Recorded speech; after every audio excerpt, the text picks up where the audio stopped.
ভারতের প্রতিযোগিতামূলক TV show কন বনেগো Crorepati 16তে I want to talk ছবির প্রচারে আসছেন বলিউড অভিনেতা অভিষেক বচ্চন।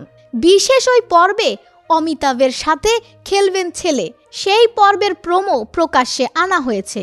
সেখানেই দেখা গেল ছেলের কথায় কেঁদে ফেলেছেন অমিতাভ বচ্চন।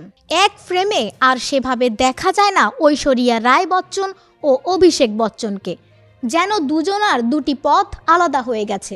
অবশ্য এই বিষয়টি নিয়ে জল্পনা কল্পনার অন্ত নেই। এদিকে মেয়ে আরাধ্য যেন ছায়া সঙ্গী, ঐশ্বরিয়ার সঙ্গেই সারাক্ষণ দেখা যায় তাকে। এমন পরিস্থিতিতেই কন বনেগো ক্রোরপতির প্রোমো ভিডিও প্রকাশ্যে এসেছে।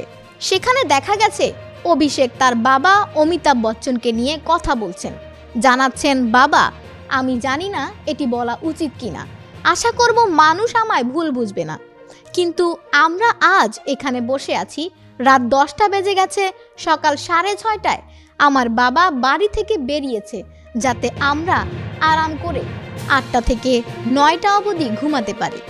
কেউ এই বিষয়ে বেশি কথা বলবেন না যে একজন বাবা তার সন্তানের জন্য কি কি করেন, কারণ উনি চুপচাপ করেন। ছেলের এই কথা শুনে চোখ ছলছল করে ওঠে বিগ-বির, কষ্টমাখা মুখে হাসেনও। অভিষেকের কথা শুনে হাততালি দিয়ে ওঠেন সকলে।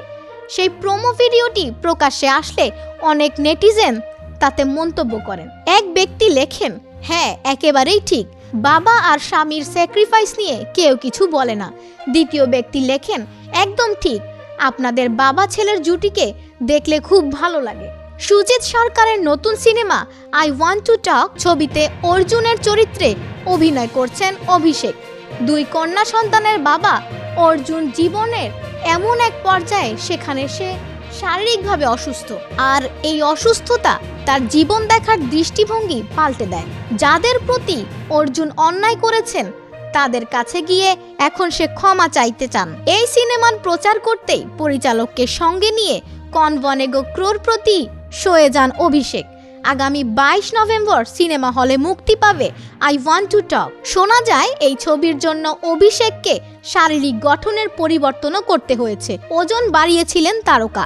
অভিষেক ছাড়াও ছবিতে অন্যান্য চরিত্রে রয়েছেন অহল্যা বামরো, জনি লিভার, পার্ল দে, ক্রিস্টিন গড্ডার্ড।